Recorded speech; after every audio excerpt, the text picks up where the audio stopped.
Smart thinking किसे कहते हैं, आज हम इसी के बारे में बात करने वाले हैं। Why to think smart. Smartly सोचना इसीलिए ज़रूरी है क्योंकि अगर आप उस तरह सोचोगे जिस तरह बाकी लोग सोचते हैं तो आपको भी वही मिलेगा जो बाकी लोगों को मिला है।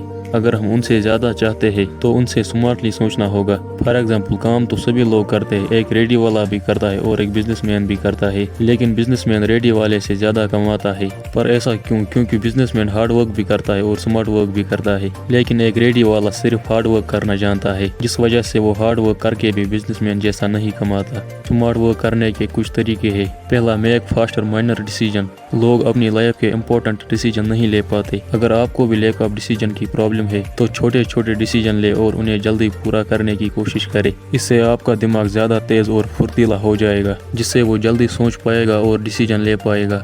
दूसरा पॉइंट, मल्टीटास्किंग। मल्टीटास्किंग करते करते लोग अक्सर बहुत सारे कामों में फंस जाते हैं, जिससे उन्हें बाद में प्रॉब्लम आती है। इसीलिए आप एक टाइम पर एक ही काम तय करें। अगर आप पढ़ने जा रहे हो तो उस टाइम सिर्फ पढ़ें, क्योंकि मल्टीटास्किंग करने से हमारे काम की क्वालिटी पर फर्क पड़ता है।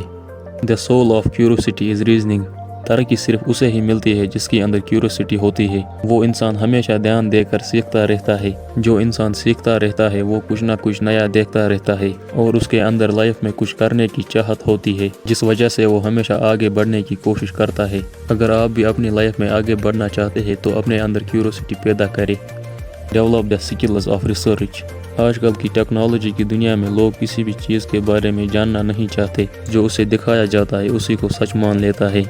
अगर आप कोई भी काम, जॉब या बिजनेस करना चाहते हैं तो स्किल्स आपके बहुत ज़्यादा काम आने वाली है। आपको रिसर्च करना आना चाहिए, क्योंकि रिसर्च करके आपको जानकारी हासिल होगी, जिस जानकारी से आप अंदाज़ा लगा सकते हो कि किस फील्ड में कितनी मेहनत करनी चाहिए। इससे आपका बहुत समय बच जाएगा और इसी को स्मार्ट वर्क कहते हैं। और हर चीज़ को सही तरीके से करें। रिसर्च करते समय आप में पेशेंस होना चाहिए ताकि आप सही रिसर्च कर पाए। लेकिन अगर आपने जल्दबाजी में गलत इन्फॉर्मेशन को हासिल कर लिया तो आप गलत डायरेक्शन में जा सकते हो और आपका काम भी खराब होगा, साथ ही आपका काफ़ी टाइम बर्बाद हो जाएगा। टाइम बचाने के लिए एक्यूरेसी से काम करें। लॉजिकल। अपनी थिंकिंग स्मार्ट बनाने के लिए लॉजिक का इस्तेमाल करें। आपको पता होना चाहिए कौन सी चीज़ सही है और कौन सी गलत। एक पढ़ा लिखा आदमी अंधविश्वास बातों पर भरोसा नहीं करता। अपनी थिंकिंग को लॉजिकल बनाने के लिए सच पर भरोसा करें। जो चीज़ सही है उसी को माने। Effective reasoning. अपनी रीजनिंग को इफेक्टिव कैसे बनाए? पहला तरीका, try to go in deep things. हर चीज़ को डीपली जानने की कोशिश करें जैसे एक बच्चा करता है। ये एक ऐसी प्रैक्टिस है जो लोग अक्सर नहीं करते। ऐसा करने से आपकी रीजनिंग स्ट्रॉन्ग होगी। और दूसरा पॉइंट है, एक्सरसाइज योर ब्रेन। अपने दिमाग को एक्सरसाइज करवाइए, जिससे ब्रेन की एक्टिवनेस बढ़ेगी और चीज़ों को जल्दी समझ पाएगा। ब्रेन एक्सरसाइज के लिए आप इन जैसे गेम्स खेल सकते हैं। अगर आपके घर में ऐसी गेम नहीं है तो आप प्ले स्टोर से भी बहुत सारी ब्रेन गेम्स खेल सकते हैं। More effective reasoning, better claims. Smart writing के लिए सबसे पहले एक अच्छा इंट्रोडक्शन दें। आप जिस बारे में आर्टिकल लिख रहे हैं उसमें ज़्यादा से ज़्यादा फैक्ट और क्लेम्स डालें। क्लेम का मतलब है दावे। फॉर एग्जांपल, दिन में 24 घंटे होते हैं, ये एक सच है, इसी को क्लेम और दावा कहते हैं। इससे लोगों को आपका आर्टिकल पढ़कर आप पर भरोसा होगा। अपने आर्टिकल को दमदार बनाने के लिए आपका आर्टिकल ऐसा होना चाहिए जिससे लोगों की लाइफ पर अच्छा खासा असर पड़े। लोग हमेशा इम्पोर्टेंट ही पढ़ना चाहते हैं, इसीलिए जो भी आपका इम्पोर्टेंट पॉइंट है उसे बुलेट के तौर पर लिखें, जिस पर रीडर्स की नज़र सबसे पहले पड़े। अगर आप एक अच्छे राइटर बनना चाहते हैं तो अपने आर्टिकल में स्टोरीज यूज़ करें। अगर आपके आर्टिकल में स्टोरीज नहीं है तो वो लोगों को बोरिंग लगेगा, जिस वजह से वो आपका आर्टिकल नहीं पढ़ेंगे। The combination of research, reasoning and analysis. एक अच्छा राइटर बनने के लिए और एक अच्छा आर्टिकल लिखने के लिए इन 3 चीज़ों का इस्तेमाल ज़रूरी करें। Analysis, research, reasoning. इससे आप अपने बुक को दमदार बना सकते हैं। जब आप आर्टिकल लिख रहे हो तो 25% रिसर्च पर, 25% रीजनिंग पर और 50% एनालिसिस पर। थोड़ी देर पहले आपने रिसर्च और रीजनिंग के बारे में जाना, लेकिन एनालिसिस के बारे में नहीं।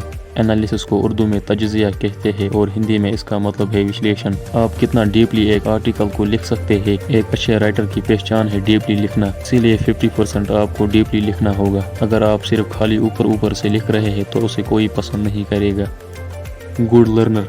ایک اچھا لرنر بننا بہت ضروری ہے۔ اگر آپ ایک اچھے لرنر نہیں ہے تو آپ ایک اچھے رائٹر بھی نہیں بن سکتے۔ اگر ہمیں اپنی لائف میں آگے بڑھتے رہنا ہے تو ہمیں سیکھنے والا بننا چاہیے۔ ہمیشہ کچھ نیا سیکھتے رہے اور اسے اپنی لائف میں امپلیمنٹ کرے۔ آج کل کے لوگوں میں سب سے بری عادت ہے ایگو۔ کئی لوگوں کو ایگو کی وجہ سے دوسرے لوگوں سے سیکھنا اچھا نہیں لگتا، جو انہیں آگے بڑھنے سے روکتی ہے۔ سیکھنے کی کوئی عمر نہیں ہوتی۔ اگر آپ چھوٹے بچے سے بھی سیکھ سکتے ہیں تو سیکھیے۔